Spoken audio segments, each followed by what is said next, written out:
ಬನ್ನಿ ಒಂದು ಕತೆ ಕೇಳೋಣ.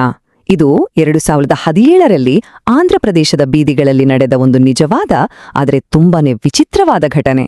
ನೋಡೋಕೆ ಇದೊಬ್ಬ ಭಿಕ್ಷುಕನ ಕಥೆಯ ಹಾಗೆ ಕಂಡ್ರೂ ಇದು ನಮ್ಮ ಇವತ್ತಿನ ಜೀವನ ಶೈಲಿಗೆ ಹಿಡಿದ ಕನ್ನಡಿಯಂತಿದೆ. ಬಹುಶಃ ಇದು ನಮ್ಮೆಲ್ಲರ ಕಥೆಯೂ ಆಗಬಹುದು. ಇದು ಇಡೀ ಕಥೆಯ ಕೇಂದ್ರ ಪ್ರಶ್ನೆ. ಯೋಚನೆ ಮಾಡಿ, ಒಬ್ಬ ವ್ಯಕ್ತಿಯ ಬಳಿ ಸಾಕಷ್ಟು ಹಣ ಇದೆ, ಆದ್ರೆ ಆತ ಹಸಿವಿನಿಂದ ಸಾಯುತ್ತಾನೆ. ಇದು ಹೇಗೆ ಸಾಧ್ಯ? ಈ ವಿರೋಧಾಭಾಸದ ಹಿಂದಿನ ಕಾರಣವಾದರೂ ಏನು? ಆ ವೃದ್ಧ ಭಿಕ್ಷುಕ ಸತ್ತ ಮೇಲೆ ಪೊಲೀಸರು ತನಿಖೆ ಶುರು ಮಾಡ್ತಾರೆ.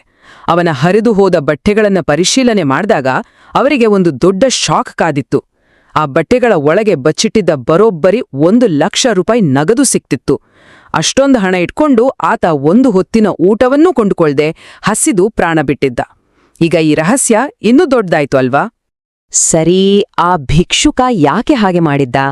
ಅದರ ಹಿಂದಿರೋದು ಒಂದು ಮಾನಸಿಕ ಸ್ಥಿತಿ. ಅದನ್ನ ನಾವು ಸಂಗ್ರಹಣೆಯ ರೋಗ ಅಂತ ಕರಿಬೋದು. ಇದು ಇವತ್ತಿನ ಸಮಾಜದಲ್ಲಿ ಒಂದು ಸಾಂಕ್ರಾಮಿಕದ ಹಾಗೆ ಹರಡ್ತಿದೆ. ಅಂದ್ರೆ ಇದು ಒಂದು ರೀತಿಯ ಮಾನಸಿಕ ಬಲೆ. ಆ ಭಿಕ್ಷುಕನಿಗೆ ಹಣ ಯಾಕ್ ಬೇಕು ಅನ್ನೋದೇ ಮರ್ತೋಗಿತ್ತು. ಹಣ ಜೀವನ ನಡೆಸೋಕೆ ಒಂದು ಸಾಧನ ಅನ್ನೋದರ ಬದಲು ಹಣವನ್ನ ಸಂಪಾದಿಸೋದೇ, ಕೂಡಿಡೋದೇ ಜೀವನದ ಗುರಿಯಾಗ್ಬಿಟ್ಟಿತ್ತು. ಇಲ್ಲಿ 2 ರೀತಿಯ ಮನಸ್ಥಿತಿಗಳನ್ನ ನೋಡಬಹುದು. ಒಂದು ಕಡೆ ಹಣವನ್ನ ಒಂದು ಉಪಯುಕ್ತ ಸಾಧನವಾಗಿ ನೋಡೋದು, ಇನ್ನೊಂದು ಕಡೆ ಹಣವನ್ನೇ ಗುರಿಯಾಗಿ ಮಾಡ್ಕೊಳ್ಳೋದು. ಆ ಭಿಕ್ಷುಕ 2ನೇ ದಾರಿಯಲ್ಲಿ ಎಷ್ಟು ಮುಂದೆ ಹೋಗಿದ್ದ ಅಂದ್ರೆ ತನ್ನ ಕೈಯಲ್ಲಿರೋ ಹಣದಿಂದ ರೊಟ್ಟಿ ಕೊಂಡಬಹುದು ಅನ್ನೋ ಮೂಲ ವಿಷಯವನ್ನೇ ಮರೆತುಬಿಟ್ಟಿದ್ದ. ಆ ಭಿಕ್ಷುಕನ ದೈಹಿಕ ಹಸಿವು ಕೇವಲ ಒಂದು ಸಂಕೇತ ಅಷ್ಟೇ. ಇವತ್ತಿನ ಜಗತ್ತಿನಲ್ಲಿ ನಾವು ಬೇರೆ ಬೇರೆ ರೀತಿಗಳಲ್ಲಿ ಹಸಿದಿದ್ದೇವೆ. ಸಂಪತ್ತು ಗಳಿಸುವ ಓಟದಲ್ಲಿ ಎಷ್ಟೋ ಜನ ತಮ್ಮ ನಿದ್ದೆ, ಕುಟುಂಬದ ಜೊತೆಗಿನ ಸಮಯ, ಮನಃಶಾಂತಿ, ಆರೋಗ್ಯ ಮತ್ತು ಸಂತೋಷವನ್ನೇ ಪಣಕ್ಕಿಡ್ತಿದ್ದಾರೆ. ಇದು ಒಂದು ರೀತಿಯಲ್ಲಿ ಹಸಿದು ಸಾಯುವ ಹಾಗೆ ಅಲ್ವಾ?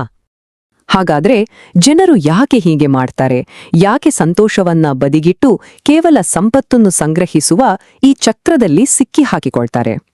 ಮನೋವಿಜ್ಞಾನದಲ್ಲಿ ಇದಕ್ಕೊಂದು ವಿವರಣೆ ಇದೆ. ಅದನ್ನ ಹೆಡೋನಿಕ್ ಟ್ರೆಡ್ಮಿಲ್ ಅಂತ ಕರೀತಾರೆ. ಈ ಹೆಡಾನಿಕ್ ಟ್ರೆಡ್ಮಿಲ್ ಹೇಗೆ ಕೆಲಸ ಮಾಡುತ್ತೆ ಗೊತ್ತಾ? ಮೊದಲು ನಮ್ಮ ಆದಾಯ ಹೆಚ್ಚಾಗುತ್ತೆ, ಆಗ ನಮ್ಮ ಆಸೆ ಆಕಾಂಕ್ಷೆಗಳು ಹೆಚ್ಚಾಗ್ತವೆ. ದೊಡ್ಡ ಮನೆ ಬೇಕು, ಹೊಸ ಕಾರು ಬೇಕು, ಹೀಗೆ ನಮ್ಮ ಖರ್ಚುಗಳು ನಮ್ಮ ಆದಾಯಕ್ಕೆ ಸಮನಾಗಿ ಬೆಳೆದುಬಿಡ್ತವೆ. ಕೊನೆಗೇನಾಗುತ್ತಂದ್ರೆ ನಾವು ಹೆಚ್ಚು ಸಂಪಾದನೆ ಮಾಡಿದ್ರೂ ನಮ್ಮ ಸಂತೋಷದ ಮಟ್ಟ ಮಾತ್ರ ಅಲ್ಲೇ ಇರುತ್ತೆ. ಟ್ರೆಡ್ಮಿಲ್ ಮೇಲೆ ಎಷ್ಟು ವೇಗವಾಗಿ ಓಡಿದ್ರೂ ಇದ್ದ ಜಾಗದಲ್ಲೇ ಇರ್ತೀವಲ್ಲ, ಹಾಗೆ. ಸರಿ, ಈ ಸಮಸ್ಯೆಯಿಂದ ಹೊರಬಂದು ಸಂಪತ್ತಿನ ಬಗ್ಗೆ ಒಂದು ಬೇರೆ ರೀತಿಯ ದೃಷ್ಟಿಕೋನವನ್ನು ನೋಡೋಣ. ಹಣದ ನಿಜವಾದ ಉದ್ದೇಶವಾದ್ರೂ ಏನು? ಕರೆನ್ಸಿ ಅಂದ್ರೆ ಪ್ರವಾಹ ಅಂತ. ನೀರು ಹರಿತಾ ಇದ್ರೆ ಮಾತ್ರ ಜೀವ ಕೊಡುತ್ತೆ. ಒಂದೇ ಕಡೆ ನಿಂತ್ರೆ ಪಾಚೆಗಟ್ಟಿ ವಿಷವಾಗುತ್ತೆ. ಹಣದ ಕಥೆಯೂ ಅಷ್ಟೆ. ಅದನ್ನ ಗಟ್ಟಿಯಾಗಿ ಹಿಡಿದಿಟ್ಕೊಂಡ್ರೆ ಅದ್ ನಮ್ಮನ್ನೇ ಬಂಧಿಸ್ಬಿಡುತ್ತೆ. ಅದೇ ಹರಿಯಲ್ಬಿಟ್ರೆ ಅದ್ ನಮ್ ಜೀವನಕ್ಕೆ ಚೈತನ್ಯ ನೀಡುತ್ತೆ.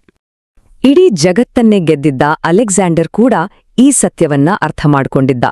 ತಾನು ಈ ಜಗತ್ತಿಗೆ ಬರಿಗೈಯಲ್ಲಿ ಬಂದೆ ಮತ್ತು ಹೋಗುವಾಗಲೂ ಬರಿಗೈಯಲ್ಲೇ ಹೋಗ್ತೇನೆ ಅನ್ನೋದನ್ನ ಇಡೀ ಜಗತ್ತಿಗೆ ತೋರ್ಸೋಕೆ ಅವನು ಹಾಗೆ ಕೇಳ್ಕೊಂಡನಂತೆ.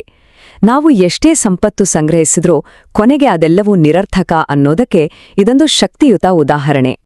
ಹೌದು, ಇದು ಕಠೋರ ಸತ್ಯ. ಸಾವಿನ ಮುಂದೆ ಆ ಭಿಕ್ಷುಕನ 1,00,000 ರೂಪಾಯಿಗೂ ಒಬ್ಬ ಶತಕೋಟ್ಯಾಧಿಪತಿಯ $100 ಬಿಲಿಯನ್ ಯಾವುದೇ ವ್ಯತ್ಯಾಸವಿಲ್ಲ. ಎರಡೂ ಕೂಡ ಕೇವಲ ಮೌಲ್ಯವಿಲ್ಲದ ಕಾಗದದ ತುಣುಕುಗಳಾಗಿ ಉಳಿಯುತ್ತವೆ. ಹಾಗಾದ್ರೆ ಶ್ರೀಮಂತ ಜೀವನವನ್ನ ಅಳೆಯುವ ನಿಜವಾದ ಮಾನದಂಡ ಯಾವುದು? ನಾವು ನಮ್ಮ ಯೋಚನಾ ಕ್ರಮವನ್ನೇ ಬದಲಾಯಿಸಬೇಕಾದ ಸಮಯ ಬಂದಿದೆ.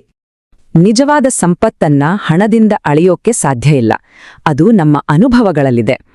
ರಾತ್ರಿ ಹೊತ್ತು ನೆಮ್ಮದಿಯ ನಿದ್ರೆ, ನಾವು ಕಷ್ಟದಲ್ಲಿದ್ದಾಗ ನಮ್ ಜೊತೆ ನಿಲ್ಲುವ ಪ್ರೀತಿಯ ಸಂಬಂಧಗಳು, ಕುಡಿಯೋ ಚಹಾದ ರುಚಿಯನ್ನ ಆಸ್ವಾದಿಸುವಷ್ಟು ಸಾವಧಾನ ಮತ್ತು ನಮ್ಮ ಪ್ರೀತಿಪಾತ್ರರ ಜೊತೆ ಸಮಯ ಕರೆಯುವ ಸ್ವಾತಂತ್ರ್ಯ, ಇದೆಲ್ಲವೂ ನಮ್ಮ ನಿಜವಾದ ಆಸ್ತಿ.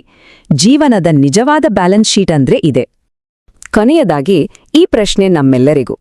ಆ ಭಿಕ್ಷುಕನ ಹಾಗೆ ನಾವು ಕೂಡ ಯಾವುದನ್ನೋ ನಾಳೆಗೋಸ್ಕರ ಕೂಡಿಡ್ತಾ ಇವತ್ತಿನ ಬದುಕನ್ನೇ ಕಳ್ಕೊಳ್ತಿದ್ದೇವಾ?